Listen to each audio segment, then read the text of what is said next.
Coming up on this week's episode of TechSNAP, you're not going to believe how terrifyingly simple it is to hack red lights, traffic cameras, and all of the above. Cisco gets the boot, and then hospitals get hacked because of Heartbleed. Then it's a great big batch of your questions, our answers, and much, much more on this week's episode of TechSNAP.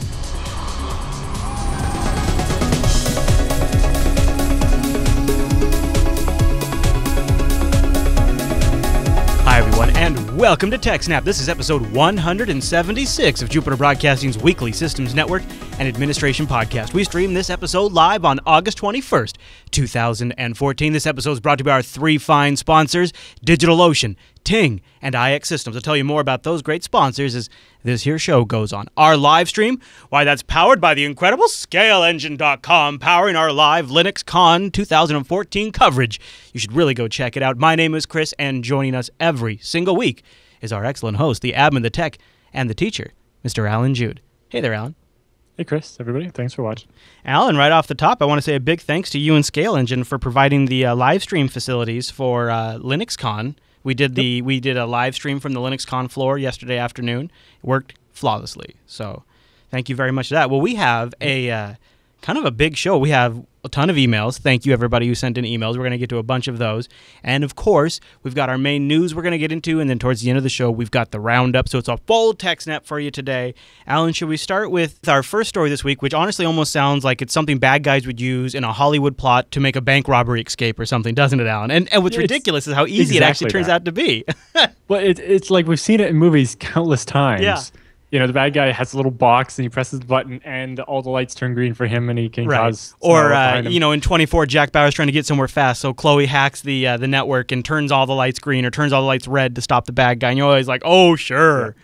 Turns out... Yeah, and you know, also you see things like, you know, just the computer hacker sitting in his basement and causing car crashes by making the lights go green in both directions. That could never really happen, right, Alan? Well...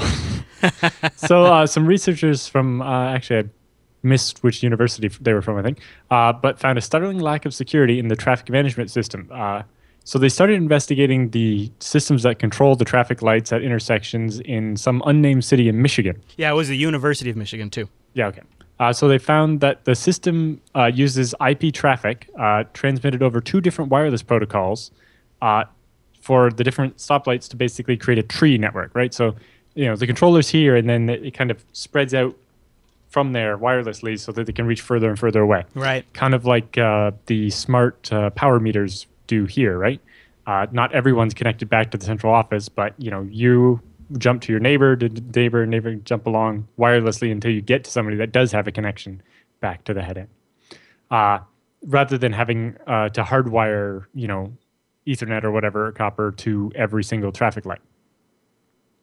But they found that the two protocols, there's one that's a 5.8 gigahertz line of sight. So that one, the two traffic lights have to be able to see each other to get a good signal. The advantage to that one is it's faster, right? Higher frequency gives you more information per second. Right. But higher frequencies don't go through things as well. Right. And there's probably, you know, more gear out there these days that work on those frequencies too, I would think, right? Right. And then they have their fallback protocol is a 900 megahertz protocol that 900 megahertz goes through buildings and walls a lot better. Sure.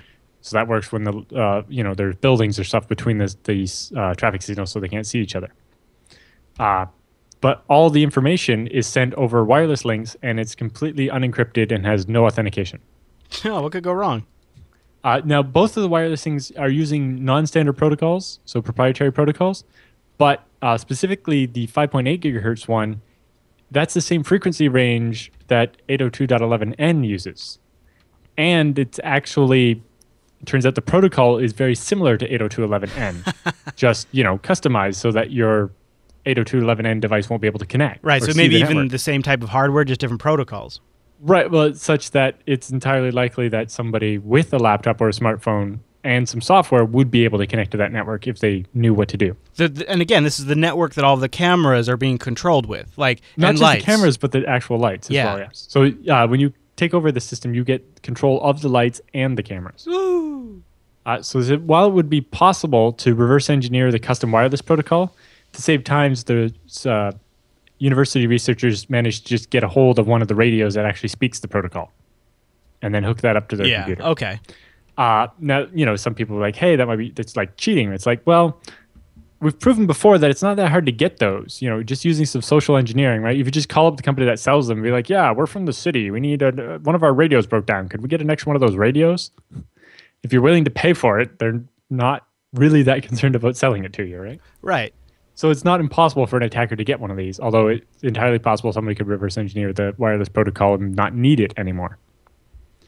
So once they were on this network, by attaching that radio to their computer and associating with it, because it works very much like regular wireless. Once you have the special radio, they found that the management system is running VxWorks, which is a real-time operating system. So that's different than a regular operating system in that it's all about scheduling, making sure that stuff can happen within a very, very short amount of time. And they found it's VxWorks 5.5, which is like a version from the late 90s. It's rather dated now. They're up to VxWorks 11. But anyway, it was very popular in embedded devices in the 90s. So VxWorks is usually built from source so that it can be customized, right? It's a proprietary OS, but you buy it in order to build a product around it.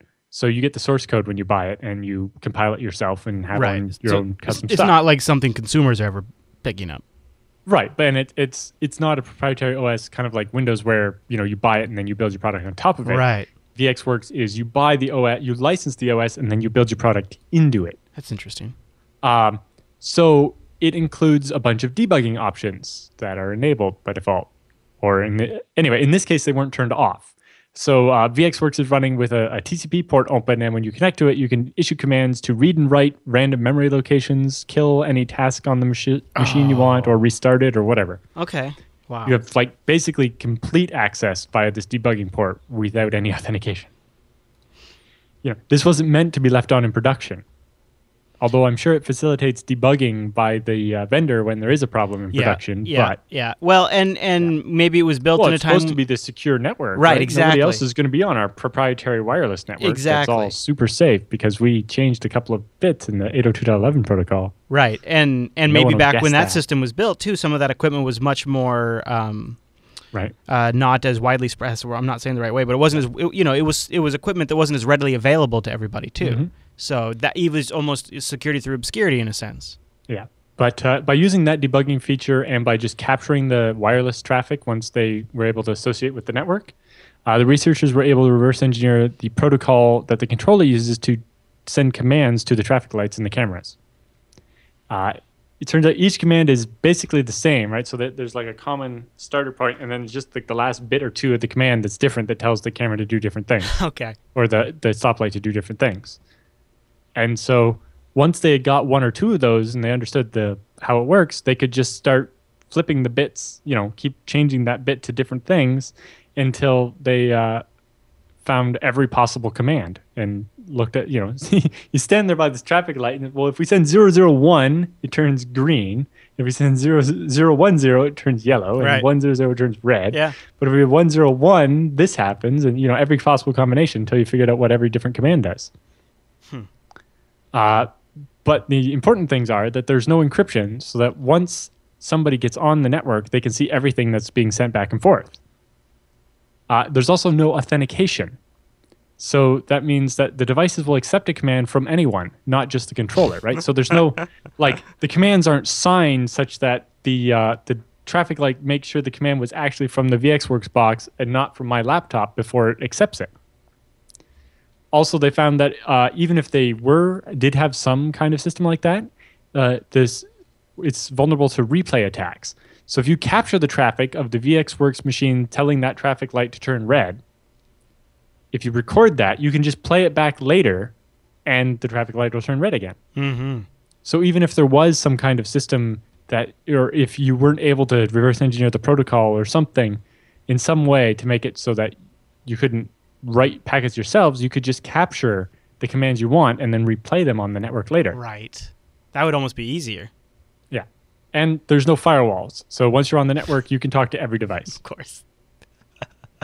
Now, it's wireless, and so once you're on the LAN, it kind of makes sense, but it definitely seems like this would be an ideal place to deploy some SSL or IPsec or something, so that, and some authentication and authorization, so that they'll only accept real commands from the controller. No kidding. Like you don't even have to go really that complicated. It's like at the bottom of the command, you include a hash of the command and the you're doing the HBAC signature or whatever, like you do in regular API calls you do on the internet and stuff. It didn't have to be that complicated to make it fairly safe.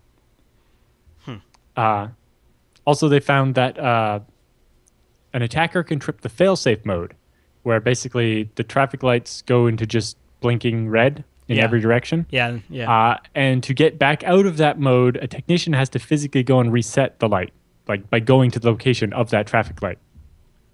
That's going to cause inconvenience.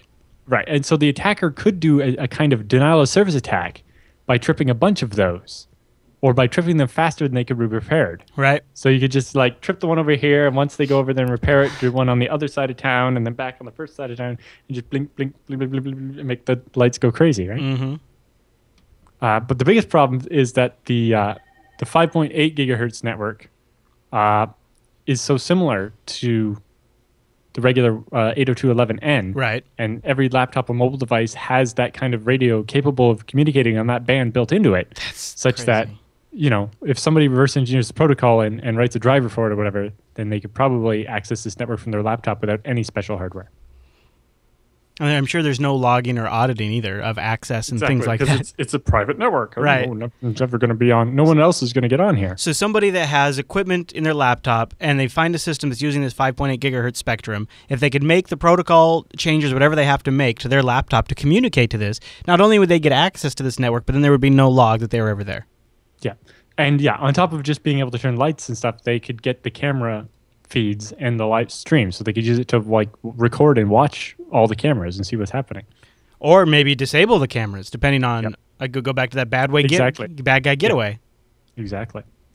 So both the 5.8 gigahertz network, because it's almost 802.11n, it actually supports WPA2, and the 900 megahertz network is older but supports WEP or the original WPA. Okay. So both the networks support encryption, it's just not used. The traffic management system itself supports username and password authentication, but the default credentials are used on everything. No one ever actually set up usernames and passwords. So there's a couple of possible things that could be done to make very easy things that could be done to make this less of a problem. They're just not being done. So the paper, I have linked the PDF in here, called Green Lights Forever, Analyzing the Security of Traffic Infrastructure. Yeah. Was presented at Usenix Woot, which is the Workshop on Offensive Technologies. Woot 14, Alan. Yeah. The researchers pointed out the most alarming quote they got from the vendor. So they called up the company that makes this system or that sells it to the city and asked them about it. And the vendor said, quote, "We have followed the accepted industry standard, and it is that standard which does not include any security." Yep. In other words, we followed the CYA protocol, and we're not responsible for that. Well, it's more that we did what everybody else does, and nobody else does security, so we didn't bother. Right. Well, the industry standard doesn't say I have to, so I'm not going to. It's not my problem. It's their problem to figure that part out. Yep. Yeah. Good and fascinating details we actually got on this study, which is really cool. The PDF has a bunch of cool pictures and shows what the network actually looks like and diagrams, and and there's some pictures of the actual hardware as well. I mean, you got the frequency that the networks run on. You get the version of the management software. I mean, we don't normally get that meaty of technical details in one of these. Because these guys were researchers. They were actually working with the city and were allowed access to do this, right? They weren't doing it as rogue people. Right, yeah. But they did get access to actually use this on the live network, not just in like a lab. Right. That's the other thing I think that's probably worth mentioning is they coordinated with traffic safety and local traffic safety and then did it. Like they actually went out. It's not all theory. They actually went out and did this, which is more spooky. And I think it's really good they're releasing this information so maybe other areas could see this too. So, anyways, Alan, any other thoughts on that story before we run? No, but you should definitely check out the PDF because it's even more interesting. Yes, and we'll have that linked because they talk about firmware updates and changing default credentials and all the different, broader lessons that they could have learned and related stuff going on in the field and what's left for them to keep working on to find out more about this and lots of interesting stuff.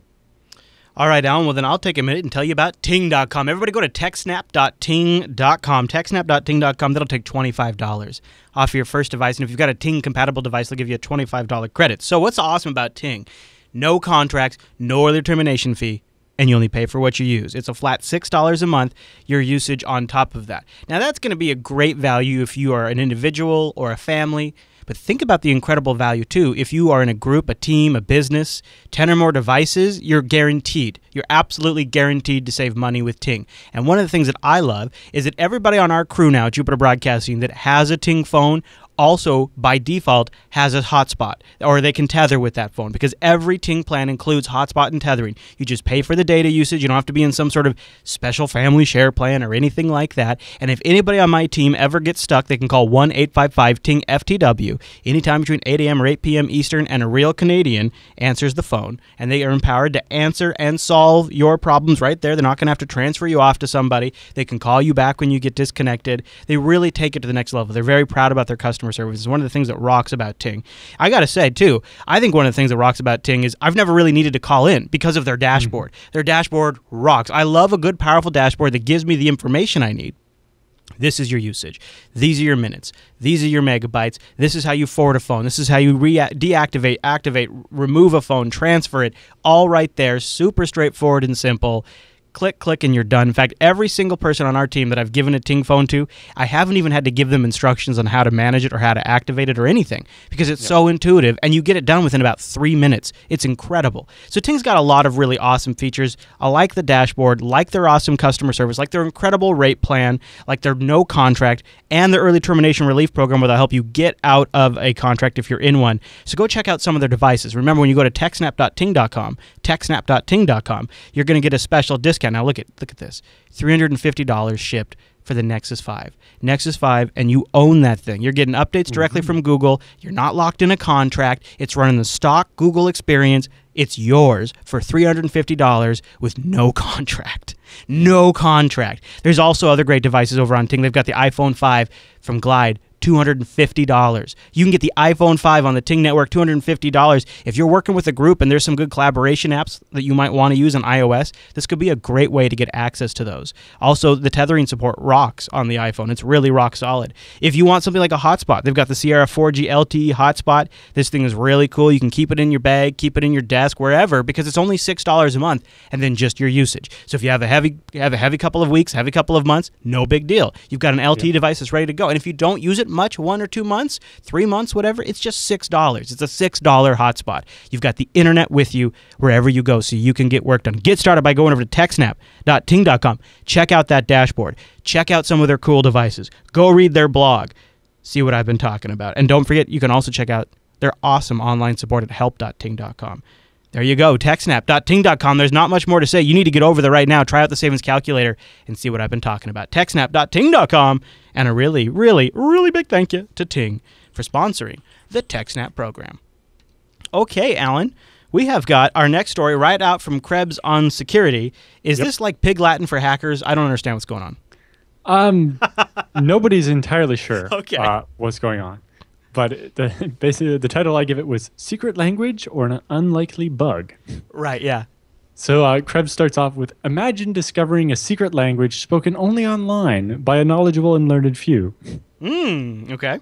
So a researcher who wishes only to be identified as Crane or something like that, I don't know how they're supposed to pronounce that, was proofreading a document for a colleague, and they pasted the document into Google Translate.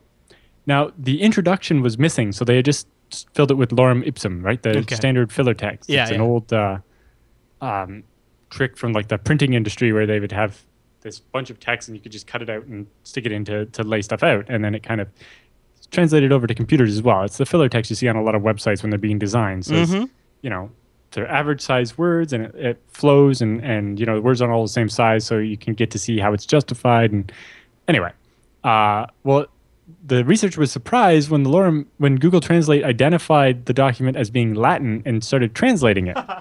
And the translation was full of words like China, NATO, internet, business, and the company with a capital C, which is a euphemism for the CIA. For the CIA, yeah. That's funny.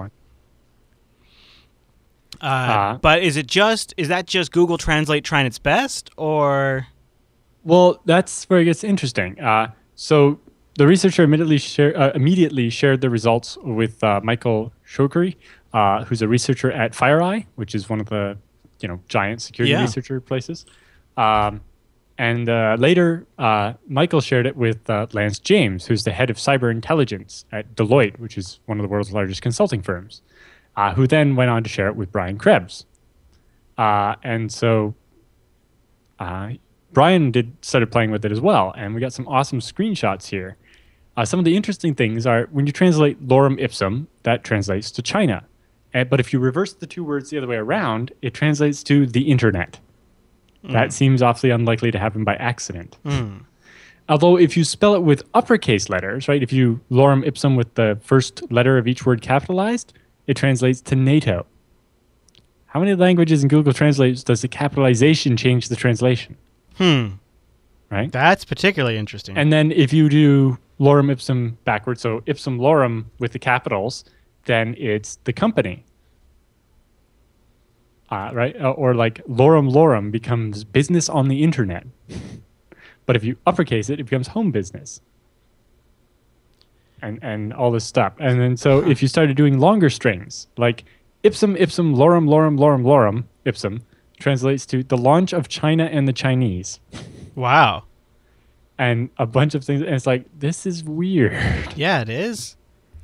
And then, Krebs kind of digressed into an explanation of where the lorem ipsum stuff came from, specifically from the text of a work written by Cicero, which was one of the Roman philosophers or whatever. And so he decided to grab more of the words, right? Rather than just the two lorem ipsum words, let's grab some more of the words from that Latin document. Okay. And when he grabbed, dollar, sit, and consector, and added those in with lorem ipsum, he got some really interesting ones, like consector, sit, dollar translates to Russia may be suffering. And just lots of crazy things. You just start mixing up these 5 words and you're getting all kinds of different things. And then mixing in the capitalization changes the translation as well. And he talks about other stuff, and the just fact that lorem ipsum is found all over the internet. There's actually a few abandoned pages at healthcare.gov that still have lorem ipsum on it. I was just looking at the screenshot of that. Yeah, and a bunch of other stuff. And so they're just wondering what's going on here. So this is, well, Google Translate uses machine learning, right? So basically, it looks at the before and after of a bunch of actually human-done translations and looks for patterns. And once it sees that pattern a number of times, it creates the association and says, okay, that translates to this.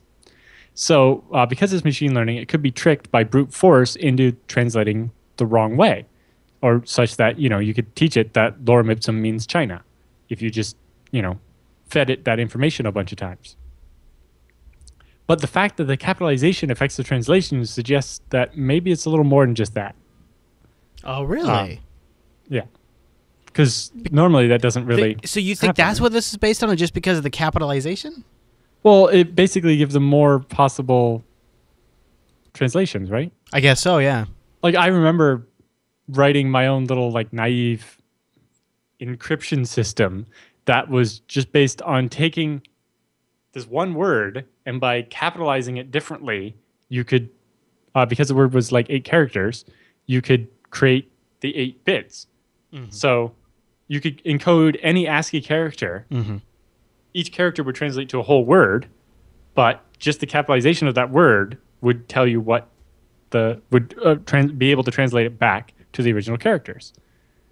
So it was fun to use it on IRC. You would type something out and it would translate it into this word with a different capitalization, and then someone who had the same script could translate it back into the English.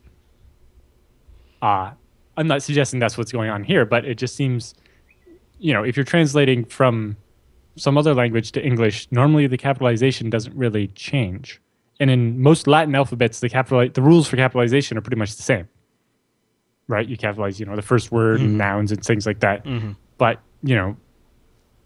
just changing the capitalization of the same words. Like if you look at the screenshots they have here, uh, you know, ipsum ipsum means exam, and ipsum ipsum with the I's capitalized means the same. Yeah. Or, lorem lorem in lowercase is China's internet, but lorem uppercase and then lorem lowercase is business on the internet. Business. And then lorem lorem all uppercase is home business. Maybe that's not a great example because business is in there a couple of times, but, it's just... It would make sense that they would want to communicate in a type of code, right? Yeah. Huh. And that's what it could be? Don't know. Yeah. So there's a quote here that Translate is designed to be able to evolve and to learn from crowdsourced input to reflect adaptations in language use over time. Someone out there has learned to game that ability and use an obscure piece of text no one in the right mind would ever type into Google Translate and totally random alternate meanings that could potentially be used to transmit messages covertly.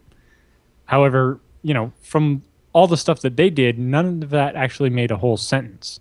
Although, maybe if they had had more time to work on it, they could have done it. Sadly, around midnight of August 16th, Google Translate abruptly stopped translating word lorem into anything other than it would just repeat it as that's not an English word, right? So now Google Translate doesn't translate these things anymore. Huh. What's going on there, Alan? A spokesperson for Google said the change was to fix a bug in the translate algorithm, which aligned lorem ipsum Latin boilerplate with unrelated English text, and it wasn't a security vulnerability or somebody gaming the system. However, Google Translate still produces amusing and peculiar results when translating Latin to English in general, but that's because they don't have enough, not enough Latin's been fed into it to make of course. English. Yeah, why would it be? I suppose that they don't get a lot of that, I suppose. And so Krebs also linked to a video that explains how Google Translate works over at google.com. That's neat. But the other possibility that I it's like, well, it's definitely interesting to see all those keywords like internet, business, NATO, Russia, China, etc. Yeah. And it's like, that really seems to fit with what's going on in the world. It's like, well, I wonder if that's just because Google Translate gets fed all the news articles in order to translate them. Right. And so was it just getting confused and making the translations from Latin into those words? Right. That's a very good possibility. If you did frequency analysis on non-stop words like a, is, and, it's, and this stuff, and then if you limited all those kind of junk words and just went for big meaningful words, nouns and stuff, and did frequency analysis on the news, I'm sure you would find that yes, China and the internet happen together a lot, and Russia and NATO happen together a lot. Yeah, yep. Yeah, and they've been in the news a lot lately. Exactly. So maybe it was just random, and it's just our brains trying to put the pattern together. But at the same time, it almost seems like that's almost too unlikely to just be random. Mm-hmm. So it's hard to decide what's actually going on there. This could be one of those. It turns out to be absolutely nothing, like you said. Yep. Like it could be absolutely nothing, or it could be a way people were communicating covertly. And if it's the former, if it's the latter, we will hear about it like in a future update from Brian Krebs and be like, "I've cracked it." And if it's not, we'll probably never hear about it again. Well, the problem is that I don't think he had enough time with Google Translate before they made it stop doing that. Right. Yeah, there's a problem. Well, because actually. The researcher from FireEye talked to some people in the intelligence world and asked them, if I announce this, is this going to put people in danger? Are people using this? Is this, is this something I shouldn't talk about? Oh, is this something you're using kind of a thing? Yeah. Right. And nobody said that he shouldn't. So that's why he went ahead with it. And so, obviously they're not going to admit it, but it seems like they probably would have tried to make it, have them hold off or something to give people time to transition to something else. So it's hard to say. That's a really interesting little thought experiment, and it makes you think a little bit about maybe how these people operate under the radar. Yep. And that's an interesting thing to think about. That's what I like about Krebs, is he's always kind of digging at that aspect of the cybercrime undercurrent. It's like he's. I noticed that since I started writing the show, he's posted yet another article that I'll have to cover next week. Nice, very good. All right, well, should we take a minute here and thank iXsystems? They rock, and you can get started by going over to iXsystems.com/TechSNAP. Check out some of the awesome rigs they have powered by those Intel Xeon processors, and they'll give you an accurate quote with on-time delivery and white glove service. They have tested these machines in and out. We've got some iXsystems gear here. Alan has a ton of iXsystems. And Alan, I know we've touched on it before, but we had somebody stop by in the chat room on Tuesdays, Linux Unplugged, viewer Wimpy, who's often in the mumble room, says, yeah, I just bought a huge TrueNAS rig. And get this, Alan, this is what he said. He said, I have an all Linux infrastructure, Linux top to bottom, except for when it comes to storage. I went to iXsystems and I got a TrueNAS unified storage device. I know we've mentioned it before, Alan, but what is TrueNAS, and why does iXsystems have FreeNAS and TrueNAS? Well, basically, so TrueNAS is like a modified version of FreeNAS set up so that they can do commercial support for it. And it's also set up for, FreeNAS is kind of designed so that you can use it at home and stuff, right? So they don't put anything in it too complicated. And FreeNAS has things like Plex support for plugins and stuff. Right. Whereas the TrueNAS is all set up for enterprise. So it has support for like multipath SAS and stuff. So when you buy a TrueNAS, normally what you have is a head unit, which is a little 1U usually, and it has external SAS connectors that then go into a bunch of separate storage shelves, which have all your disks. So like if you remember that system we talked about where they had that 800 terabytes of storage? Yeah. Well, that one, basically what they had was a head and then 3 or 4 storage shelves that each had like 45 hard drives in them or something. And then they had a second head. And so the multipath went, the first head goes to the first box goes to the second box goes to the third box, and the last box goes back to the second head. So that every disk was connected to both of those different machines. That's awesome. And it's all set up for high availability and stuff and expandability. So you don't have to buy the second head right away, but it's all set up so you can add it in the future. And you get their crazy good commercial support and everything you could want. Yeah, and of course their amazing expertise, and it's all based on tried and true open source technology. They have a very active role in managing and creating that open source technology. That's another great thing about iXsystems. And also just the community, right? They're actually running the next, not the next conference, but the next conference in the States. Right. Meet BSD will be at November 1st and 2nd. And they've partnered up with Western Digital to host it there in San Jose. Absolutely. And that's why so many great companies like Scale Engine, like the U.S. Army, like Sony, like TiVo, like the FreeBSD Foundation, Symantec, Juniper, Footlocker, all these companies choose iXsystems. Wise, University of Florida, Zeta, AdBright, Craigslist, SurveyMonkey, Justin.tv, Nielsen, Twitch.tv, Evernote, Yelp, LinkedIn, the University of Washington. There's not many other solutions like a TrueNAS that will give you that amount of storage while still giving you the flexibility to do everything you need and not, while it's the big enterprise offering and is more expensive than FreeNAS, it's still a lot cheaper than something like a Dell. Well, I don't even remember what they call their crazy storage things that cost $200,000. That are not even they just don't even compare. They don't even compare. And what's great is if you're like me and maybe you don't need something as high-end as something like what Alan would use or the TrueNAS might call for, FreeNAS is an incredible product. And these are the folks that bring FreeNAS to us. You can check it out. You can go over there, go to TechSNAP.com, go to iXsystems.com/TechSNAP. Go there, let them know you appreciate them sponsoring the show. Check out their ultimate guide to buying open source. If you need to get a new system into your enterprise and you're meeting some management resistance, this white paper with 11 key traits you've got to demand from your provider will sort of open your eyes about the gap between the other guys and iXsystems. So go to iXsystems.com/TechSNAP, and a big thank you to iXsystems for sponsoring the TechSNAP program. You guys rock. And good luck with Meet BSD. They're awesome people. Yeah, absolutely. Okay, Alan, we got to shift gears and get to our next news story now. And this story at first almost made me have a double take. And then I realized, wait, these are the people that manage this, so maybe it's not as bad. But before I totally freak out, Alan, I want you to brace me. Sounds like perhaps America's going to nuke the world because hackers. Am I right? No. Oh. Okay, good. Yeah. So the computers at the Nuclear Regulatory Commission have been hacked 3 times in 3 years, is the headline. And that sounds really bad. Sure does, Turns Alan. out not quite as bad as that, but... Okay. So first of all, the Nuclear Regulatory Commission is the government agency that oversees the privately run nuclear power plants.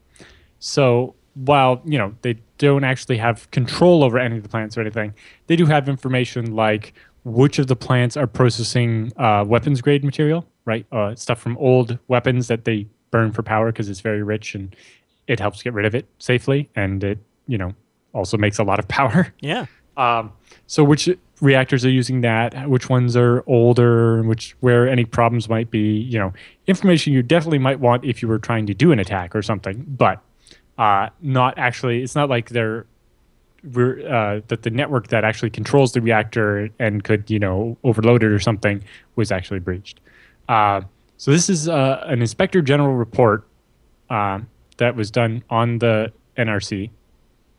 And they found that over the course of the 3 years, 2 different foreign nationals and 1 unidentified person have compromised computer systems at the NRC.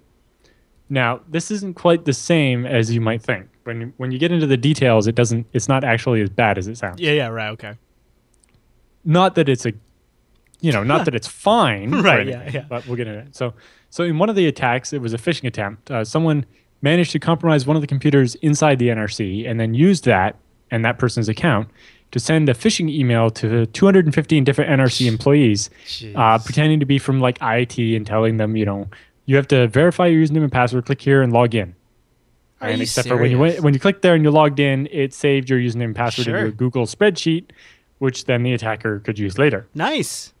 About a dozen of the 215 people fell for it and give away their login credentials. The Inspector General's office was able to track the Google account and found that it belonged to a foreigner, but they wouldn't say which country. But, this seems like the work of a single person. It's not, that doesn't sound like state actors. Yeah. Because I don't think, if it was the Russian or Chinese government, that they would have saved the data to a Google spreadsheet. They would have, post to a server they controlled that is compromised somewhere else or something. Excellent point. Definitely seems like amateur hour, honestly. Excellent point. And so I'm not sure that whether this attack was actually targeted at the NRC or not. Was it spear phishing or regular phishing? Because if it was just regular phishing and 12 people at the NRC fell for it, obviously they need better training and stuff, but it's not as big a deal as if somebody was specifically targeting people at the NRC. Yeah. But the sophistication of the attack doesn't necessarily suggest that that's what happened. It's hard to say. Okay. The Inspector General's report doesn't give all that much detail. And I couldn't find the actual report. The news site that got this from NextGov got it from a Freedom of Information request or something. So someone would have to actually send that and get the original report in order to find out more of the information. Okay. In a separate attack, spear phishing specifically, so apparently was actually targeting the NRC, emails were sent from outside of the NRC to specific employees that linked them to some malware that was actually hosted on Microsoft SkyDrive. Yes, thanks. Great. That's wonderful. Now, people are more willing to click a link if the URL includes like Microsoft.com or something. Yeah, that's true. Or Dropbox, maybe even. Yeah, and that's why, when you upload something to Google and then try to link to it somewhere, you'll notice it comes from googleusercontent.com or something, specifically making it clear that this isn't from Google. This is something somebody uploaded to Google.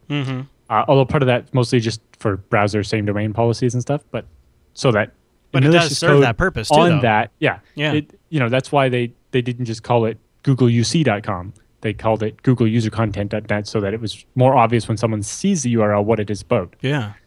But anyway, so people clicked on the links and it took over their machine and they had malware and so on. Although they didn't talk about what the malware did, whether it was just regular malware or if it was keyloggers specifically targeting stuff at the NRC or trying to steal documents and stuff. Yeah. In yet another case, intruders broke into the personal email account of an NRC employee and sent malware to 16 other personnel on that employee's contact list. Although it's not clear whether they sent it to everybody on that person's contact list, 16 of which happened to also be people they knew at work. It's kind of what it or sounds if they like. only targeted the people at NRC.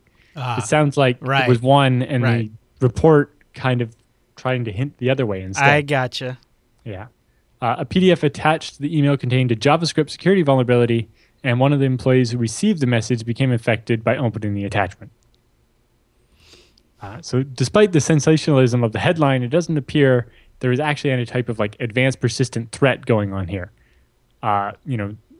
it's not like somebody was in there for months and stealing documents and, taking over the Active Directory server or anything like that.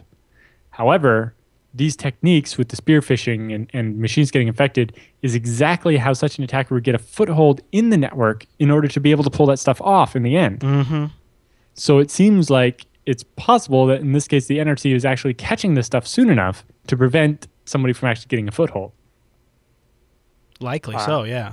Right, because almost all of them, we've seen it. It's a phishing attack that lets somebody get one computer, and then they get other computers, and then they install a virus in the printer so that it doesn't get erased, and so on. And most companies and businesses and so on, we've seen they don't find out anything's up until the attacker's taken everything. Mm-hmm. These guys, it's like, oh, this machine got malware, and we sanitized it. Yeah. And so the attacker only had that short window to be able to move around the network and didn't get to go far enough. Right. So it's, containment helps a lot here, right? If you can detect it early. Limits the damage, seems like for they sure. need to beef up their phishing training and prevent, 12 people here, 16 people here, and so on from clicking on the spam and going to Google spreadsheets and SkyDrive and so on and getting viruses and opening attachments. Although, obviously, it's harder when the attachment comes from somebody you work with. You're expecting to get PDFs from them. Then you might open and if it. it's using like what looks like a legitimate URL, so the part that I don't get about this, Alan, is I thought like one of the things that Microsoft did was aggressive like malware and content scanning on SkyDrive. That's why I never would even attempt it. But if it's malware that is custom written and no one's used it before, or if it's the same malware as everybody else but has been customized a little bit so that the signature doesn't match. Yeah, I guess so. It just takes a little tweak, I suppose. Yeah, and if it's a 0-day or something, then Microsoft doesn't know to look for it yet. I just wonder if that might imply towards maybe the complexity of the software he was using. Although, you can buy these kits on Russian crime forums for $100. Yeah.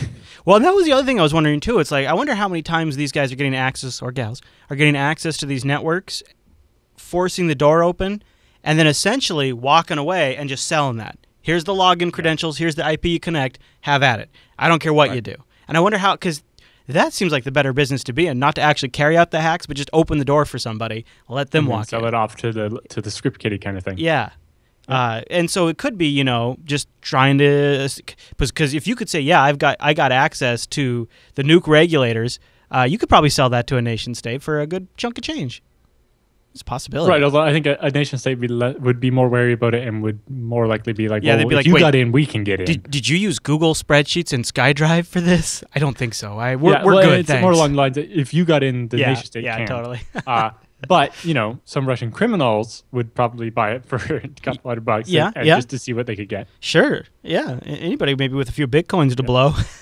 And then over at darkreading.com, they have an infographic where they say, based on a survey they did of 700 CIOs at power plants and infrastructure companies and chemical plants and so on, that 70% of the world's critical infrastructure has been breached in one way or another so far. Okay.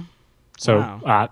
Every industrial company has had some malware on their network or something. It really comes down to, what kind of thing you're talking about, right?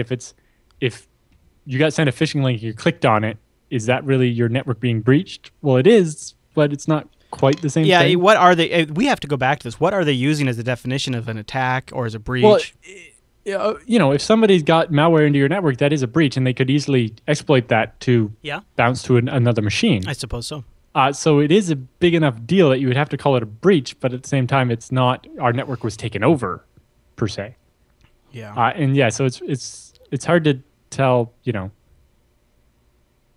because a bunch of the words are all like synonyms. They all mean the same thing, but you try to use them for different degrees of it. But then how do you actually define the degree of the compromise? It almost seems like the guys, the MITRE, the guys that do like the security alerts, and they have the scoring system for how bad the malware or the exploit for Flash or whatever it is. Because they have like two different scores based on like how bad it is and how easy it is to use or whatever.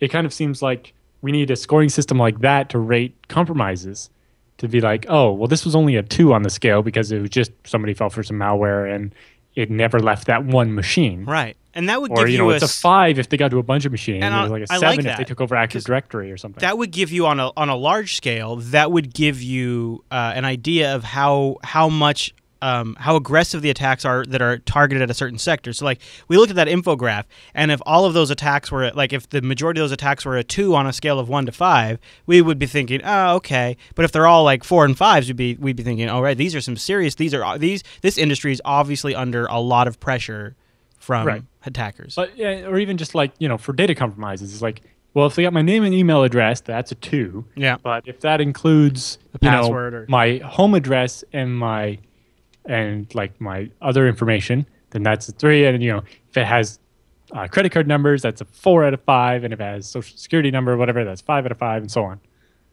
It seems like we need to kind of come up with a measuring system for this so that we can compare. It's like, well, this company got hacked and this company got hacked, but which one's worse? Right. We need something, because to me, a lot of times it comes, this particular report, it's interesting because we have 2 different reports here. The one we started with seems reasonable, rational, technically accurate, possible. This report sounds like it happened. I believe that they were breached, but it does feel like they are trying to push me to be freaked out about cybersecurity a little bit. Yes, it definitely. This specific report does seem to always lean towards that this is a bad thing, rather than this wasn't as bad as it could have been. Right. Which does seem a little weird. Or like the Inspector General's office has a point they're trying to make, which I'm guessing is we need more funding to audit everybody more. I think so, right? I mean, I think everybody at every level sees it as a budget bonanza at some way. So, yeah. All right, any other thoughts on that? No. All right, well, then I'll tell you about something awesome that doesn't stretch the budget at all, and that's DigitalOcean. Go over to DigitalOcean.com right now. Go over to DigitalOcean and try out the promo code SNAPAugust when you check out to get a $10 credit for a DigitalOcean droplet. So, do you know what DigitalOcean is? Let me tell you, because it's a simple cloud hosting provider dedicated to offering the most intuitive and easy way to spin up a cloud server. Users can create a cloud server in about 55 seconds or maybe even less, and pricing plans start at only $5 per month. They get you 512 megabytes of RAM, a 20 gigabyte SSD, 1 CPU, and a terabyte of transfer. And DigitalOcean has data center locations in New York, San Francisco, Singapore, Amsterdam, and a brand new one in London. Their interface is really simple, and their control panel is super intuitive, and power users can even replicate the control panel on on your own largest, whatever you need, a huge scale for multiple machines or just something specific for your work case, because they have a really straightforward API. I would really recommend you go over to DigitalOcean and check out their awesome control panel. It is a control panel really made simple, but still gives you access to everything you want. And if you're an IPv6 fan, DigitalOcean just announced they've added IPv6 support in their 3rd New York data center. So if you know what that means and you know why you want that, you're probably kind of excited about that. One of the other great features of DigitalOcean, once you get signed up, and think about this, for $5, you have all of this stuff. SSD-based drives, Tier 1 bandwidth, a box that you have root access to. But they can take it up a step from there. Not only is there an awesome droplet management system where you can do snapshots, backups, transfers, etc. So if you're going to make a big change, why not take a snapshot first? They've also got one-click deployment of applications and distributions. Boom, boom, you're ready to go. You want GitLab? No prob, Bob. You want WordPress? You want the whole LAMP stack? You want Ruby on Rails? They'll take care of it. They can deploy it to your machine in seconds using awesome Linux technology, and they've got great batch of distributions you can choose from and a really awesome community. And not just at DigitalOcean too, but all over the web. People are really embracing DigitalOcean, especially developers and power users. And their pricing structure makes so much sense that you're never going to get worried about not being able to upgrade to something that you can afford if you ever needed to increase your capacity. But I'll tell you, you'll be amazed at what you can get for $5 a month when you're running on a box with an SSD drive, because the I/O density on that rocks. And that's why DigitalOcean picked them. So head over to DigitalOcean.com right now.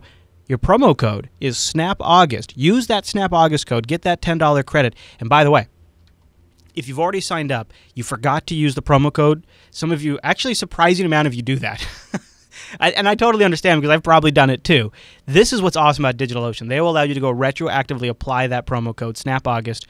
So if you did forget to use it. I know, right? Because most people are like, sorry, you forgot to use the promo code, SOL. But DigitalOcean's like, no, we'll still give you credit for that. Thank you for supporting your local TechSNAP program. Well, because I can understand if they do, you can apply it retroactively so that we still give credit to TechSNAP for referring you, but still giving you the discount as well. That's pretty awesome. It is pretty awesome. DigitalOcean.com and a promo code of SNAPAugust when you check out, and a big thank you to DigitalOcean for sponsoring the TechSNAP program.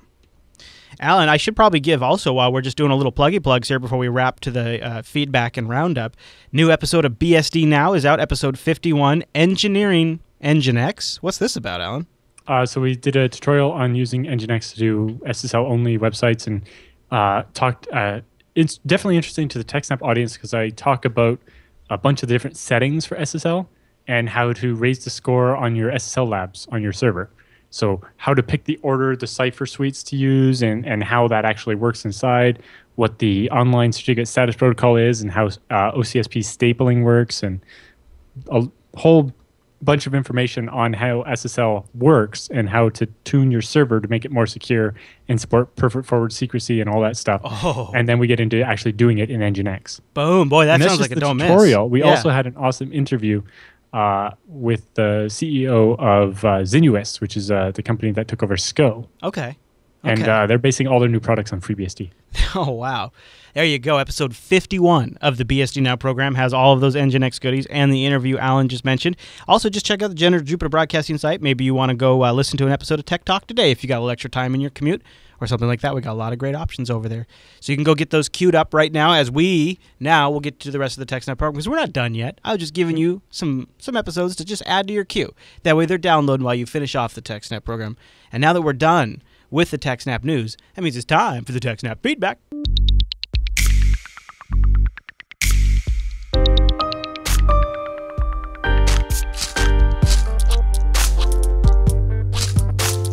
Thanks for sending your email to techsnap@jupiterbroadcasting.com or popping that contact link at the top of the Jupiter Broadcasting website, or even better, starting a thread in our subreddit at links.techsnap.tv. And Alan, our first email today comes in from Kevin, and he wants to know, how do you know for sure the country of origin of hackers? Kind of goes along with maybe our last story. He says, long-time listener here, first time writing in, it appears there are a lot of stories of Chinese hackers lately, e.g. Iron Dome and the NRCC hacking.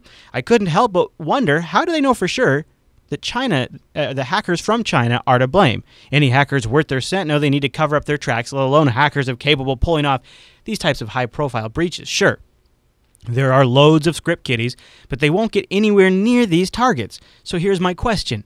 How do you determine that an attack really comes from a certain country, or is China to be blamed by default since they have an alleged track record of espionage? Is it remotely possible that some other entity took a hold of a vulnerable machine in China, since they probably have lots of them like old XP machines, and made it look like those attacks were actually coming from China? I'm in no way trying to defend the Chinese government, but I'd love to be educated on this matter. Otherwise, blaming the Chinese seems like lazy reporting, or worse, propaganda. I think you guys would know better, though. Thanks for reading my message, and thanks for the awesome shows. What do you think, Alan? Right. Obviously, we're not actually doing the research, so we're not the ones that are blaming the Chinese per se. But most of it, yeah, this isn't based on the IP address the attack came from. It's based on stuff like, in the malware, when we deconstructed it, the comments were written in Chinese. Right. Or they were using characters on Chinese keyboards. And yes. Or just like the way it's constructed, like... When people are native Chinese speakers and they write English poorly, there's a certain construct, like it's just the way the grammar works in Chinese. So when you're writing in English but with Chinese grammar rules, the words are in different orders and stuff. And that kind of stuff is usually the stuff that gives it away. Is not just IP addresses, because yes, anybody can hack a server anywhere and make it look like it's coming from somewhere. It has more to do with when you actually look at the malware and how it was constructed and the way stuff was written about it and all this other additional evidence. It's like circumstantial stuff that just when it adds up and it all points to the same place. They're like, yes, it seems this particular one was from China because it was full of this. I do feel, though, like... this Russian one, it's like, oh, well, we noticed that, it's got these strings in it. The author kept putting his name in it. Yeah, his name is Russian. Like, I feel like we've had some really solid ones where that's been the case. And there's some where there's not very much evidence. It's just it suggests it was from China. Yeah, but we don't have enough to say. And sometimes it does feel like lazy reporting, where they'll just say blame China. Like, remember before it came out that the U.S. was intercepting like Cisco shipments and reflashing the BIOSes with their own malware. Before that was actually leaked to the public, the U.S. government made a big stink about don't buy Huawei products because the Chinese government is spying on us with them. Right. And also, don't buy knockoff Cisco stuff because it might have that problem. So even if the Chinese are often truly behind some of these things, I think we have to keep in mind that if you do enough digging, you'll find that the U.S. is doing a lot of stuff over there. Like we have hacked their one of their large cellular providers, and we're just slurping up data from their towers directly for months. Yeah, imagine if the Chinese did that to us. Interesting story for next week about interception boxes that get put into, injection boxes that get put into ISPs. Yeah. So that they basically do a man-in-the-middle attack on unencrypted connections. So, for example, when you go to YouTube and watch a cat video, it's also injecting malware into the stream, so that all of a sudden you're getting malware from YouTube, which you would have thought was a safe site, and it is a safe site, except for when a box at your ISP is injecting malware into it when you visit it. So yes, we don't always know, but usually we definitely don't rely solely on the evidence of the geolocation of the IP address. I say, Kevin, even the stuff there isn't always accurate. Stay skeptical, but and a lot of times, I think Alan does a pretty good job. He'll call out these are the identifying things that really trace it back to China. And when you have a story where there's not a solid thing that tracks it back to Russia or China or whatever it is, you'll often hear us say that. Yeah, there's speculation that it's this or that. And it mostly comes down to I don't have time to do the research myself, and oftentimes don't even have the ability to do it. Or access to do it. So we're relying on other people's stuff, or the people that got hired by, Company X to investigate the breach of Company X's network. And even though they sometimes give us a lot of technical detail, they don't always give us everything. And some of that might be the evidence that actually points to X or Y. All right, so we've got to answer this for Francis, Alan. He wrote in. It's something that we used to talk a lot about. We haven't talked about it for a while, and that Francis might be new. And I think maybe for the new audience, we'll say this. We're going to cover this again. He says, in a recent job search for a local recruitment firm, it's requiring me to sign up on their website, which I did. Afterwards, I received an email from them with the account info, including the password I've chosen in plain text. This sounds oddly disturbing because I think the idea that they can send user input password to you in plain text somewhat implies, one, that they're always able to extract the password in their database, two, somehow your email that they sent without encryption is secure over message search, which obviously it's not, or over-the-shoulder viewing. He goes on to say that although the possible consequences of breaches aren't exactly important, I mean, it is just a recruitment site, but this still may look like some sort of security issue to me. I would like to approach them regarding this issue, but I do not have formal training in IT, other than self-taught and what he's learned, hanging out in IRCs and watching TechSNAP. Is there any good way to approach them regarding the issue? Thanks for your time. So I think he probably needs to know kind of definitively why it's a bad thing so we can tell them that and maybe what they could do differently. What do you think, Alan? Well, yeah. Oftentimes the sites will do that, and their justification is, well, that way people don't forget their password, or if they do, they can go look it up here, and they're not bothering us all the time resetting it. But yes, it's obviously a security problem because that's basically your password is now written down in your email. Right, and so many people use the same password. So that's a big problem. Yes, and also, how many times we tell people don't write down your password? Now it's just essentially been written for you. The more insidious one, though, is where when you reset your password and they send you the email to verify and you go to their website and then they give you your old password back. Yeah. They tell you what your old password was rather than just giving you a new one. Right. Or I've also seen it where the old password is in the URL reset URL. I've never seen that. That's horrible. It's like, what do? You have special characters and all of a sudden the URL doesn't work. Well, have you ever used a site where they won't let you? Yes. I have used sites where they won't. I've also had firmware images. Little router I had wouldn't let me use certain characters in my password. I'm like, what the hell? Could be worse, Alan. You could be setting up a hotspot account on an iPad and have no idea that it's all just in the URL. So that happens too. Yeah, so there's a lot of reasons. Essentially, they're writing it down for you. But it does mean that if anybody was able to access their database, they would very likely have it in either a very weak encryption or just in plain text. And I think maybe one of your key talking points, Francis, is really human beings are limited in how much they will remember as far as passwords go, and they use the same password over and over again. So maybe if they don't consider their site important enough to protect, it doesn't mean that password isn't important enough to protect. Right. Definitely, you could just say, that emailing people their password in plain text is bad, and you shouldn't do that. Yeah. We're not big fans of it here on the TechSNAP. Obviously, storing in plain text in their database is also bad, and they should stop that too. But obviously, emailing you the password is definitely the one that needs to be stopped first. Okay. Any other words of advice for Francis? No, Not especially. have him watch more TechSNAP. Basically, it happens so often I've stopped trying to fix it because I know just it's egregious. Doing it wrong. It's awful. Yep. All right, Thea writes in. But there's so many people doing it wrong. Like we stopped accepting them in the Hall of Fame because it was going to just get full. It would have been full of it. Yeah, because I mean, there are some shaming sites you can add them to. You just have to Google for list of places that store your password in plain text or something like that. Okay, next email. Thea writes in a data center, how exactly is more than one IP assigned to a server? He's thinking like colos with lots of IPs. Physically. How do they physically do it? Do you have one Ethernet connection routing traffic for each IP through your server's NIC? Like the server's NIC is a gateway of some sort? Say you have a VPS service. How would you deal with, say, 200 IP addresses attached to one server? Thanks. Love the show. Well, there's a couple of different things. First of all, it doesn't have to apply to a data center. For example, my machine here is actually got 2 IP addresses on the LAN. You can even do it in Windows. Basically, you can have more than one IP address associated with your network card. In FreeBSD, they're called aliases when you have more than one, but it's a general feature that Windows, Linux, everybody has. I think Windows 98 was the last version of Windows where you couldn't have multiple IPs. And if you think about it, the IP address is assigned at the operating system level, right? It goes out, it gets a DHCP address from your DHCP Well, if you're server. using DHCP, you usually only have one IP address. But if you statically assign, you get more. But what my point is you can see how it's not set by the network card. Right. Well, I mean, no. Right. Sorry. I mean, the network card operates at layer 2, where it has a MAC address, which is a big long text string, and it only has one of those. Yes, and it has there are NICs that have multiple, but that's a complicated issue we won't get into.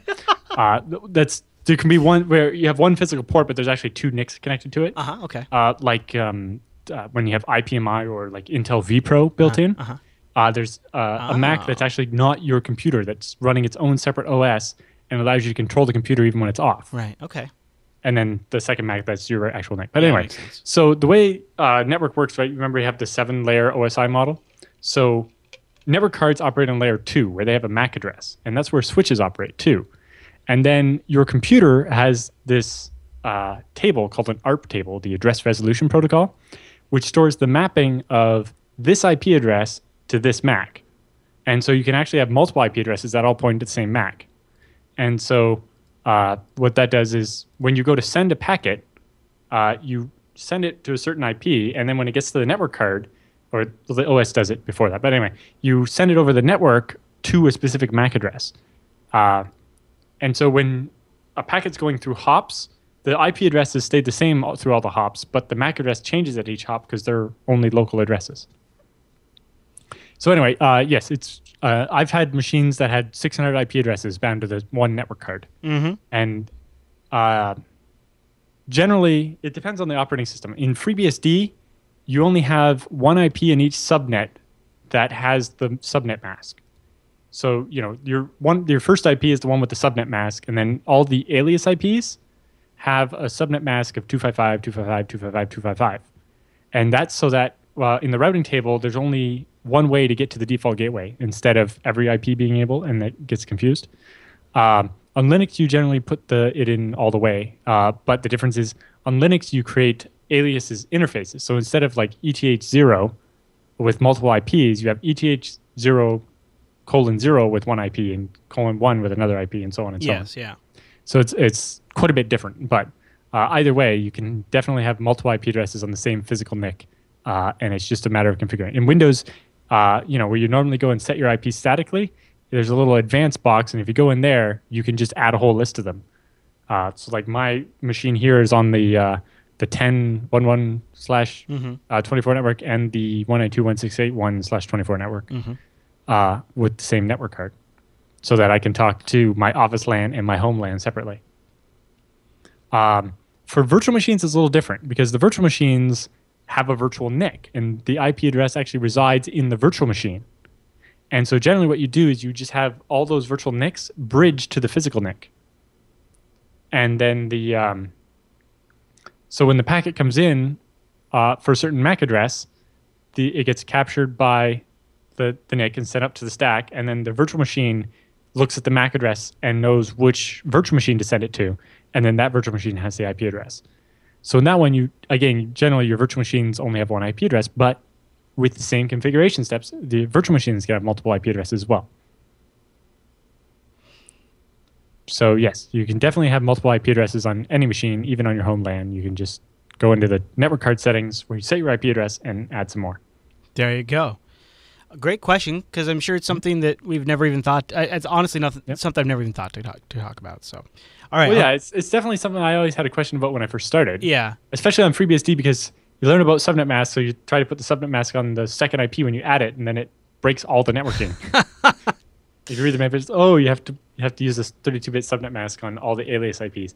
But if you add a second IP that's in a different subnet, then the first one can have the right subnet mask. Okay, so we'll see how we do with this next one. Bolarum writes in, I have a folder with about 1,000 pictures. In every picture,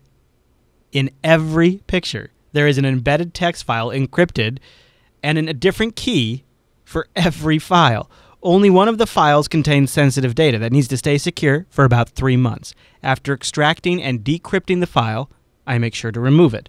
When I am done with it, is this a safe way to store and still have easy access to sensitive data? It depends. So you're saying there's 1,000 files and they're all bogus except for one of them? Yeah, 1,000 pictures. They're all bogus. He's steganography against all of them. And he knows which one out of the 1,000 is the one that has the data he wants. He extracts it, and then when he's done with it, he deletes it. I would assume the encrypted version still remains behind. So he pulls the information he needs out for a little bit. That sits on his file system. He does what he needs with it, and then he's deleting that information. But I think the encrypted file. When you delete stuff, you definitely want to try to secure erase it or whatever. Although it depends on your setup. It also depends what he's using for the keys. He mentioned having different keys, but does he mean a password or a physical, very large key file that then has a password on it as well? Because in that case, you don't have to securely destroy the encrypted file, just the key, which is probably easier to do. Yeah, if the key only ever resides on this USB stick, probably 2 of them, so in case the USB stick dies, because depends how sensitive the data is. Do you want to risk that the USB stick dies and you can't get the data? Or do you want to risk having 2 copies and losing one of them and then possibly somebody has access to that file? Right? It's all trade-offs and so on. But in general, because that way it's much easier to destroy a USB stick, right? You can erase it a bunch of times or you can smash it into tiny bits. I was trying to figure out what to do. So I have on my laptop, I kind of have a similar setup right now. And only reason I did it... My obvious problem with that one is it doesn't scale. What if you have 3 files you need to encrypt? There's that, yeah. And the other problem I have with it is that it's really best to try to keep the key and the data in 2 separate places. My current setup, that's not the case. I also have my keys hidden using steganography, but it's not ideal. Now, the reason why I made the compromise, fully knowing that it's not ideal, is because to me, it is more important to have access to the ability to encrypt and decrypt private information wherever I am at any time. Because I work in multiple locations, I could be traveling, and if I get something in and I need to process it and it needs to be confidential and encrypted, I need to be able to take action on that immediately. So for me, I kind of went the way, with some differences. I wouldn't do anything as complex as he's doing, but it will work. It's not great. Like Alan said, use secure delete. That would be your best route. Another suggestion was on the key. So it's best to store your private keys on destroyable media, like a device like a USB stick. What do you think of a RAM drive? You wouldn't mind about smashing. Say you didn't have a USB stick. RAM drives is you would lose, if the power goes out, your data's gone. Yeah. Right. So obviously you can store your key on a hard drive if you're perfectly fine with smashing that hard drive. USB chips are smaller, easier to destroy. And I like cheaper. That. I would say, that's a better way. See, I didn't want to use a key because I wasn't sure if I'd have it with me. Right. And that's obviously the problem. Yeah. So people do suggest using RAM drives and things like that. There's some ways you could get around that. But yeah. Yeah. If you want, Borum, go check out the Tomb of Secrets episode of Linux Action Show. We looked at a software called Tomb, which is kind of interesting. It kind of does like what TrueCrypt did with volumes. Yeah.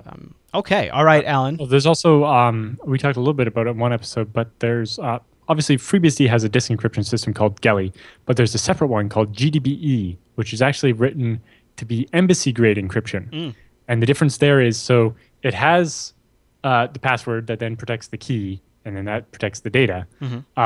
but it has the ability to destroy the key like instantly. So in the example of, say, an embassy that's being overrun, they can destroy the data all at once, right? So instead of having to wait for the entire hard drive to be overwritten multiple times or whatever, which can take hours with like DBAN or whatever, you just destroy the key, which is, only like a couple kilobytes or something. And then that's gone. And now it's impossible to decrypt any of the data because the key has been destroyed. But the difference is that if you enter the correct password, it says you've entered the correct password, but sorry, the data's gone. The key's gone, you can't decrypt it.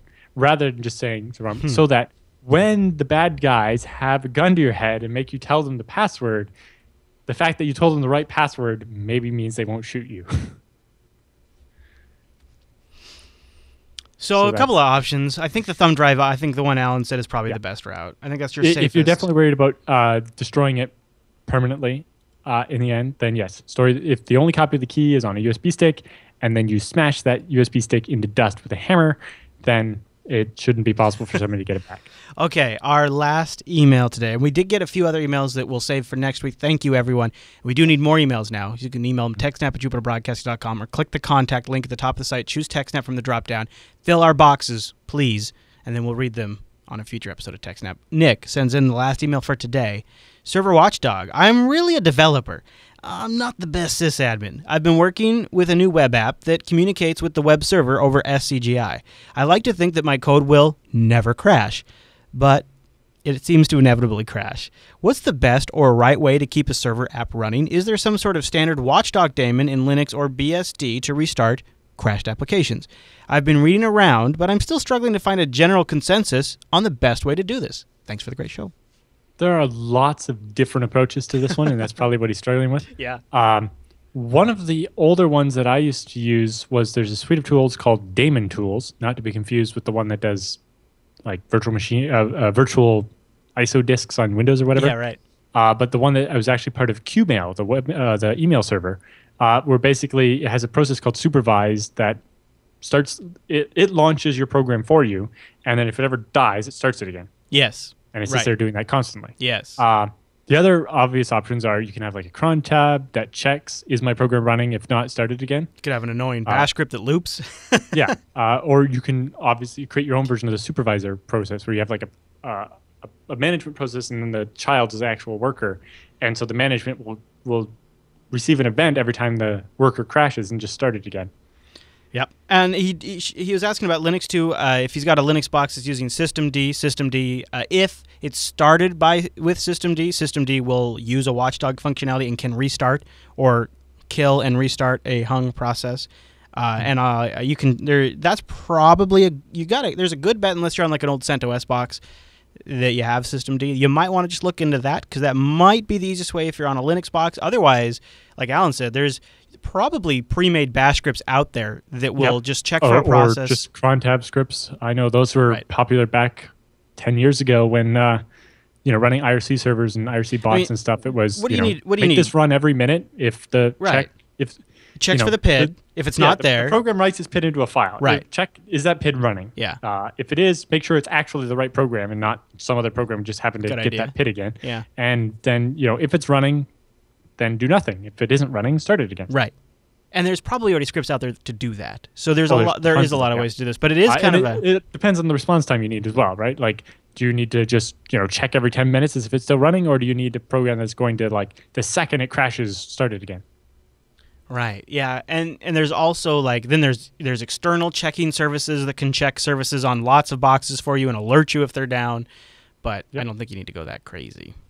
Okay, there you go. That's the last TechSNAP email today. We'd love to get yours one more time. Go over to jupiterbroadcasting.com, click the contact link, choose TechSNAP from the dropdown. Why am I telling you again for a third time? Because we really want your emails. TechSNAP@jupiterbroadcasting.com or links.techsnap.tv. Alan, with the feedback all done, that means it's time for the TechSNAP Roundup.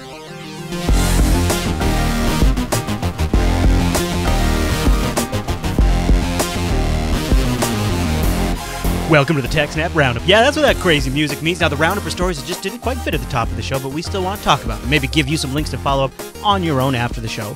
And a lot of these links came from our amazing subreddit, links.techsnap.tv. Thanks, everyone. for sending these in. This first story got a ton of traction in our subreddit this week. A community health hospital was hacked, and 4.5 million records, quote unquote, were stolen. Well, I think it wasn't one hospital. Community Health is a big company that owns a whole bunch of hospitals. Gotcha.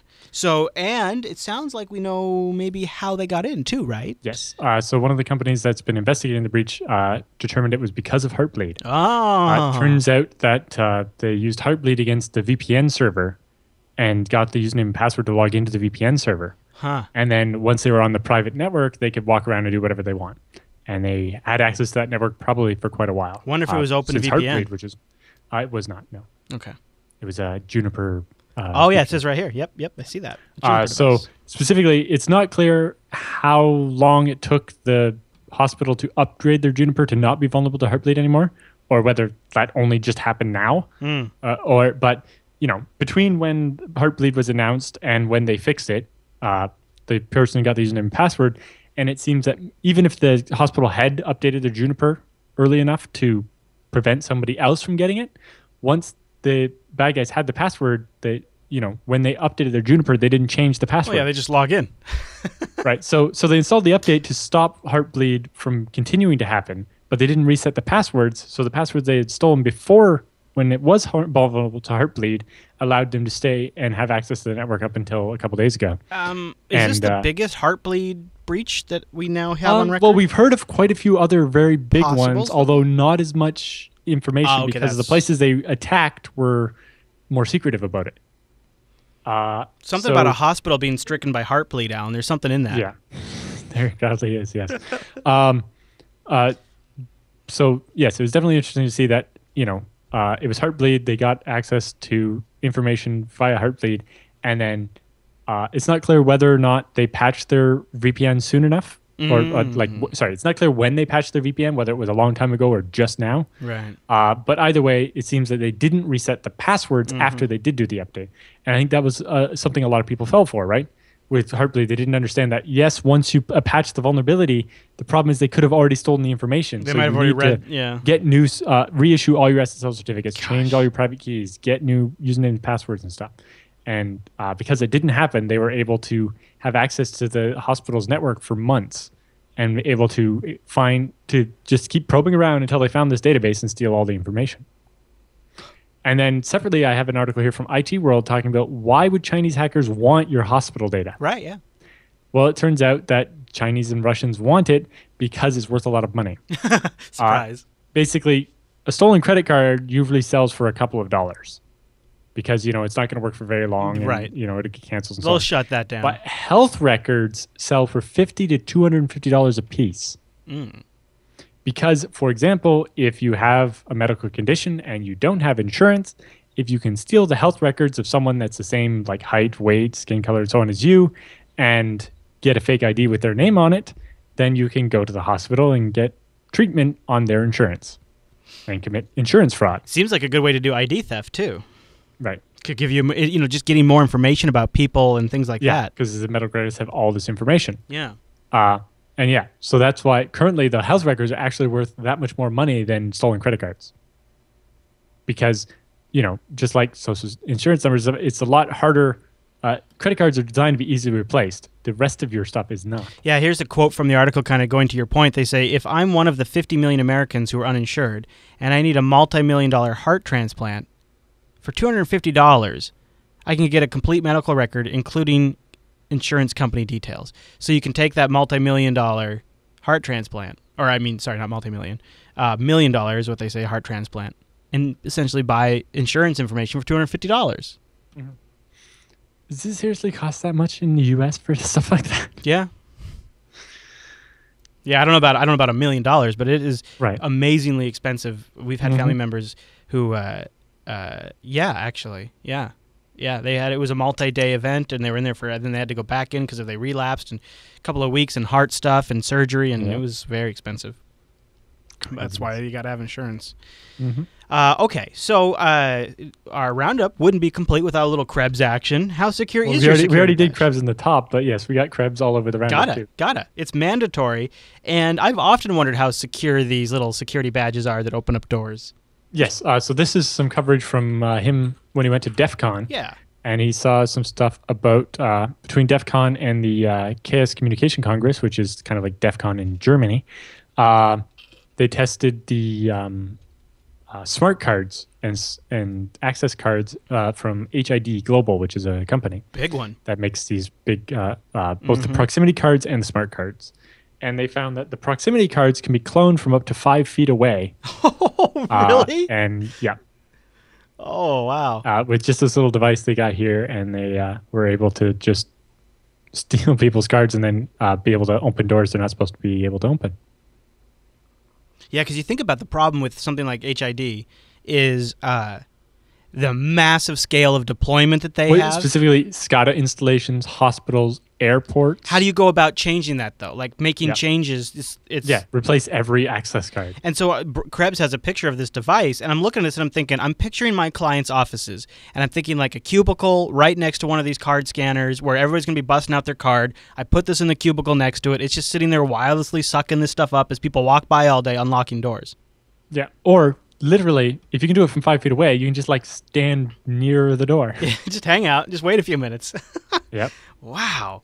That is interesting. And it figures, Alan, to be honest. Yep. And he talks about the RFID ones and, getting RFID shielded card holders and sleeves and other brands, and has links to the slides over at DEF CON that get into more detail. Oh, cool. But good link. I always liked the fact that I could unlock the doors at the college with my card still in my wallet just by like kind of waving my pocket at the door. Oh, you mean very butt handy bump. when your hands are full. Yeah, it's butt unlocking, yeah. Yeah, butt unlock because I got my hands a box of carrying a computer or a monitor or something. Or I had a box of exams. Or exam papers. Yeah.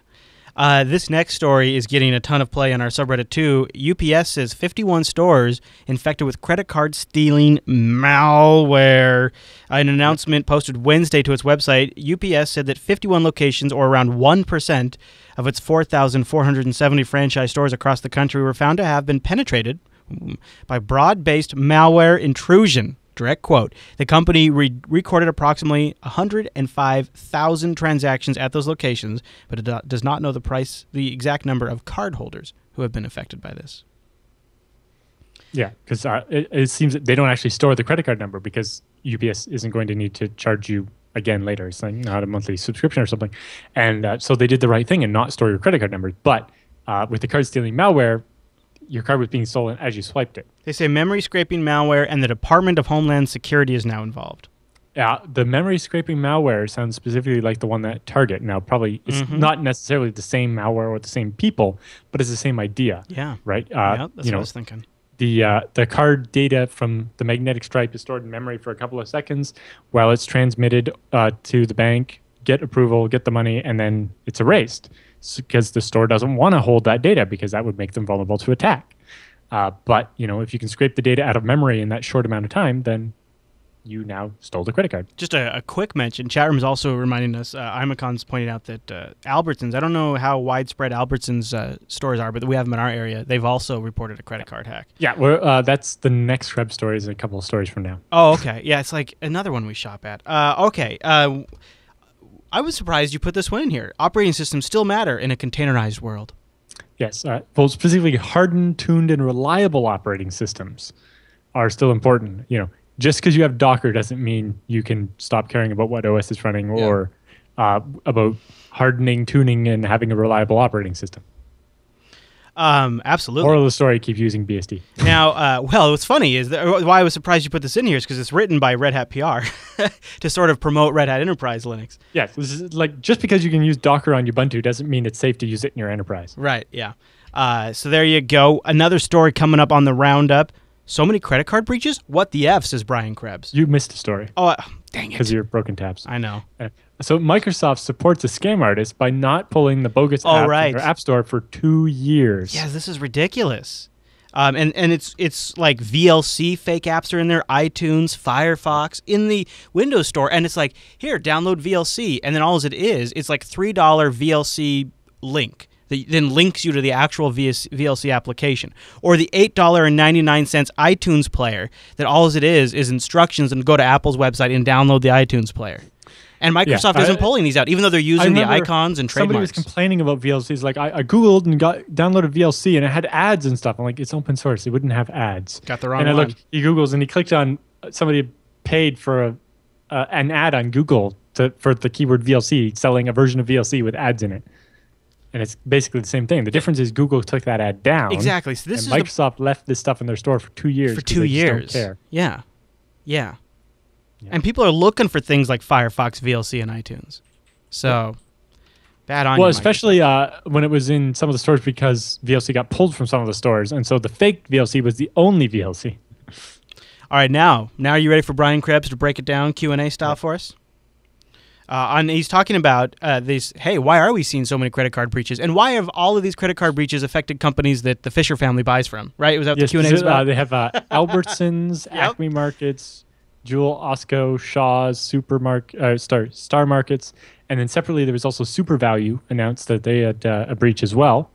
And so he goes on to ask, why do we keep seeing this on so many brick and mortar stores? And it's because when you steal from a brick and mortar store like a UPS or something, you get the data off the magnetic stripe, which is everything you need to program a dummy card to be able to go use it in a physical store. When you steal a database from a website, all you have is a card number, and it's much harder. For example, they have it here. If you're a bad guy, which option are you going to pick? 1, armed with a stack of these dumps of the magnetic stripe data, the carder walks into a big box store and buys a giant TV or gift cards or whatever they want that they can then sell for cash. Or, armed with a list of stolen credit card numbers from a database on a website, the carder searches online for stores that are willing to ship to an address that's different than the one of the cardholder. Assuming the transaction is approved by the store, because most stores will refuse to ship to an address that's not the one on the credit card, the goods get shipped to some mule that's going to act as the middleman and take some of the risk when the cops come looking later on. He's going to take part of the money or the action. If you're getting a whole bunch, like 5 DVD players or something, they're going to keep one or something. They're going to want some money for their part of the job. And then that's only if the fraudulent purchase doesn't get stopped or intercepted by the company that's selling the thing or the shipping company or the police or whatever before it actually even gets to the mule or when it gets from the mule to you. And so, there's a lot more risk in trying to do this all online. Whereas if you take the data from a stolen credit card, program it on an actual card, and walk into a store, it's pretty hard to get caught. And you get a new toy that you could turn around either use or sell and have straight up cash. Well, yeah, because actually that's what happened with mine. I'm not sure where it got dumped from, but this credit card got stolen, and I have set up with text alerts, so I get a text message every time the card was used. And it's like, the first one I noticed is that somebody tried to use it at like a Target in New York somewhere. I'm like, I don't shop at Target. And, this is like, they were trying to spend like $400 at a physical store. Yeah. And then a couple of minutes later, somebody was trying to use it to buy gas in Atlanta, Georgia. You're like, I don't have a car. Yeah. And I'm not in Georgia. And then somebody was trying to use it at like Macy's in New Jersey or something, and it was all over the place. Wow. And I was like, wow. These are all areas you would never be at. Not only did somebody steal a dump of the card and make and somebody program onto a dummy card to be able to use it at a store, but they sold it to multiple people that are using it in completely different areas at the same time. That don't match your normal shopping profile at all. Yeah. Well, that card's opened up for transactions all over the place because we pay our suppliers all over the place. Right, yeah. We have suppliers in all New over York the world. and Georgia and Poland and Luxembourg and all over the place, yeah. Luckily, my bank caught it. And so when I got the text message with the first one, I started dialing my bank. And I was halfway through this series of menus when my phone started ringing saying, I know you're on a call, but your bank is calling. Because they were calling me to be like, was this you? And I'm like, no. And they're like, shut it down. I'm like, I need the card. Yeah, that is the biggest pain in the butt about it. They priority shipped it to my branch, and I went and picked it up because that would take like 4 days instead of, it would take like 2 weeks to have it shipped to my house. Yeah, I hate that. Because they like send the card one day and they have to send the code for it to activate it on a different time so that somebody stealing your mail has less chance to get both pieces. Yep. Anyway, so it talks about why people are after stores rather than just websites like they used to be, because stores are easier to make money off of. Yeah. And it talks about, isn't there this problem now where, there's so many stolen credit cards that they're not worth as much? It's like, well, the problem is that the cards aren't really worth that much because they get shut down so quickly, right? Banks are getting good at stopping this because when they have this zero liability stuff, the customer is not the one that's losing the money, it's the bank. And so the bank's incentivized to stop that from happening. Absolutely. But they also mentioned that Visa and MasterCard have announced a deadline of October 2015 for stores to support chip and PIN. If a store does not support chip and PIN by October 2015, any transactions that happen, if there is fraud and it was swiped, not chip with the PIN code, then the store has to pay. Oh, that'll get them to move. Exactly. So by October of next year, we should see chip and PIN everywhere. And they note that the U.S. will be the last of the G20 countries to implement chip and PIN. Hey-oh. Look at us. But they also talk about, for example, there were 40 million cards stolen in a Target breach. But Brian Krebs estimates that only 2 to 5% of those cards were actually sold to criminals. And so many of them got shut down so quickly they didn't have time to get many more. Good. And the banks mentioned that they only saw fraudulent activity on 3 to 7% of the stolen cards. And I said, the demand for all but a subset of cards issued by specific banks may be low, right? Crooks buying stolen cards tend to purchase cards issued by smaller banks because they don't necessarily have as much fraud prevention, right? They don't have as many transactions to find a pattern, so targeting smaller banks. And they have smaller teams working on it too.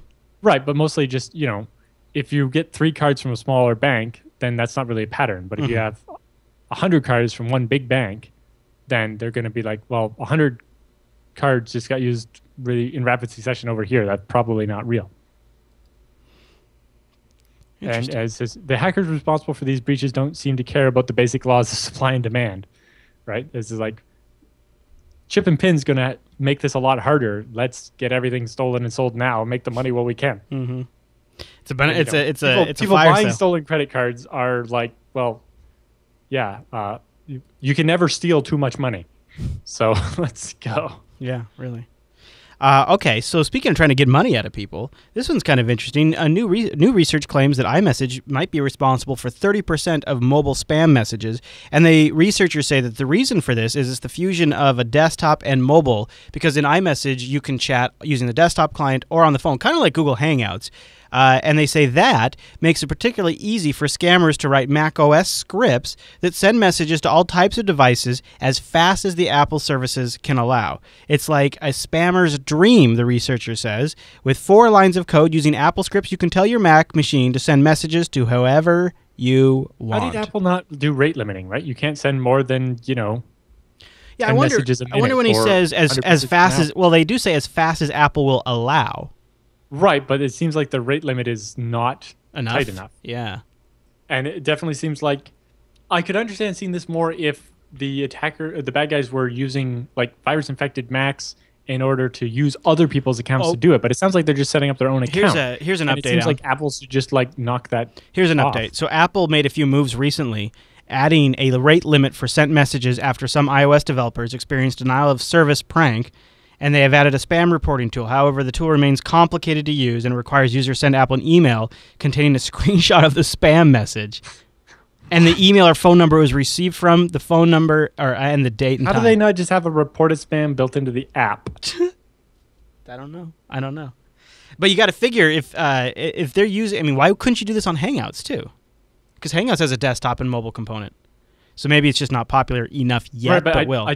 Do Hangouts have an actual SMS gateway so you could send it to people that aren't using Google Hangouts? Yeah. It does? Yeah. Okay. Recently.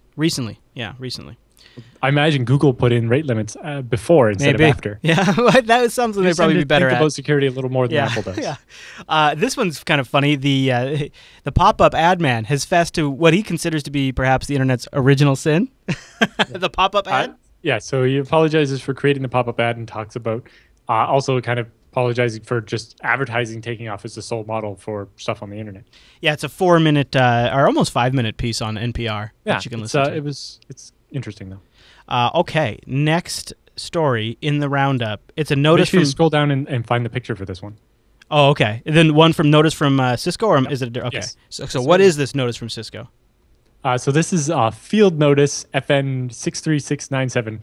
A protective boot on certain network cables may push the mode button and cause an unexpected reset on 48-port models of the Cisco Catalyst 3650 and 3850 switches. So the boot is pushing the reset button. Yeah, so when you plug a cable into port 1 on the switch, if you have the newer kind of boot that's I don't have a cable here with me. I'll have to bring one for next week's show. But the old kind of boot kind of had like a little nipple that stuck up that protected the clip, right? Yeah. And the problem with those ones is, especially as they get older, they would get hardened. It'd be really hard to push. And oh my gosh! And so cramped. these ones is just like a rubber flap, and it prevents it from getting snagged and broken off. But it stays very flexible, and it's not hard to, especially when it goes in like a server when it's to you and it's sideways, or whatever. You get right in there, and it's like there's not very much room to get your finger in there. I've had to actually get in there with like a screwdriver. Yes, of course. To get the cable I've even used butter knives.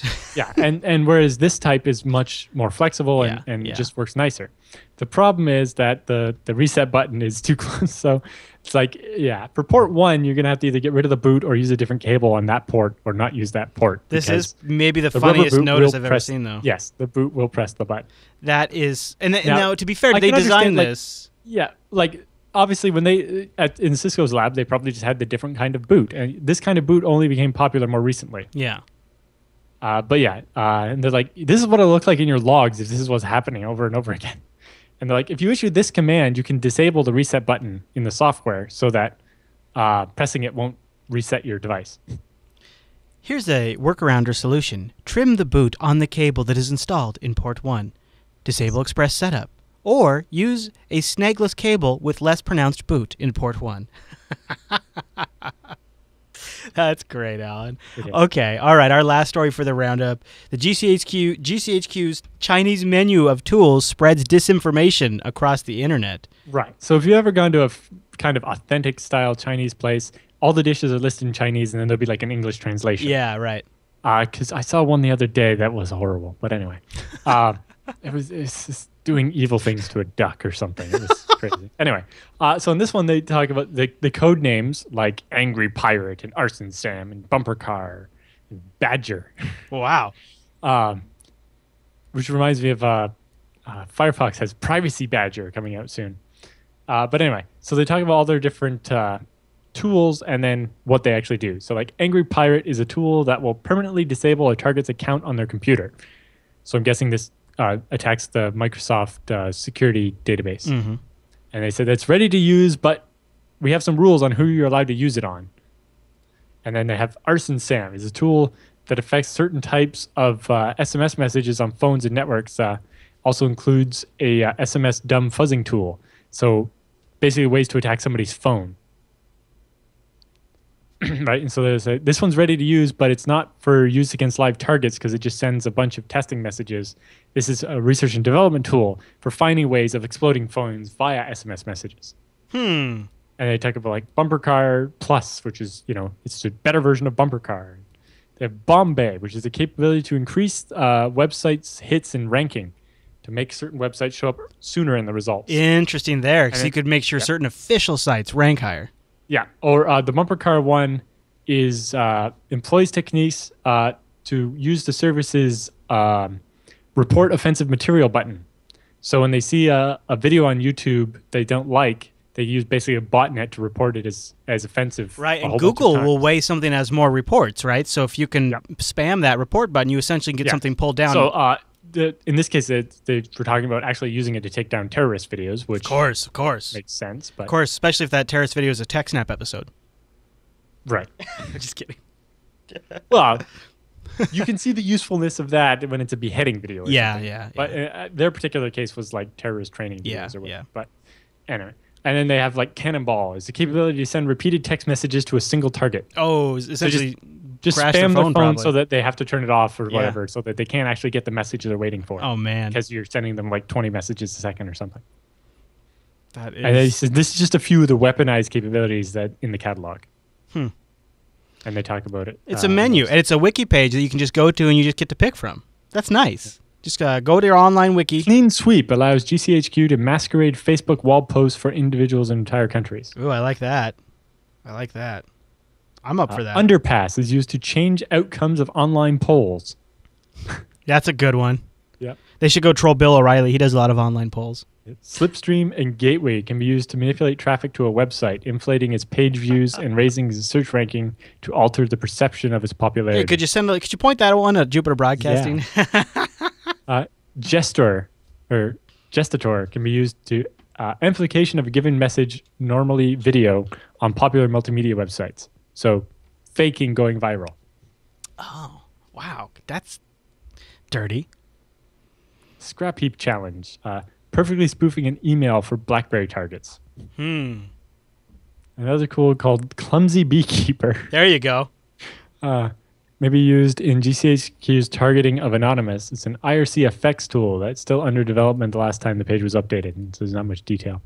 And the Chinese firecracker is intended to crack passwords to forums and other sites that analysts can post under someone else's name. That's a good one. I like that. I could use that one. Yep. All right. Well, guess what, Alan? Links to all that if folks want to read through that, and links to everything Alan's covered is in the show notes. We'll go over to jupiterbroadcasting.com, look for TechSNAP 176, and then you'll get this as soon as you see it. It's all listed in chronological order. Just scroll right down past the download links. Hey, whoa, before you go past the download links, why don't you grab one of those RSS subscription buttons? Just click that, add it to your favorite podcatcher, get the Snap weekly. Why not? It's good for you. So why not do it? Alan, is there anything else we want to cover in this week's episode of TechSNAP? Nope, that's about it. Very good. See you next week. Yeah, and won't you join us live next week over to jblive.tv, 1 p.m. Pacific on a Thursday, which is 4 p.m. Eastern, 2000 UTC. Boom. You can also go to jblive.info for the audio-only stream, which is great if you're at a low bandwidth situation. Maybe you're on the go on your mobile, something like that. And don't forget, we want your emails. You want to hog all that bandwidth. Yeah, you don't want to be like, whatever. Although the video stream's not like crazy, but people get sensitive about that stuff. People are sensitive. Also the emails, techsnap@jupiterbroadcasting.com or the contact form, just linked up at the top of the Jupiter Broadcasting website. We'd appreciate hearing from you. All right, everyone. Well, thank you so much for tuning in this week's episode of TechSNAP. We'll see you right back here next week.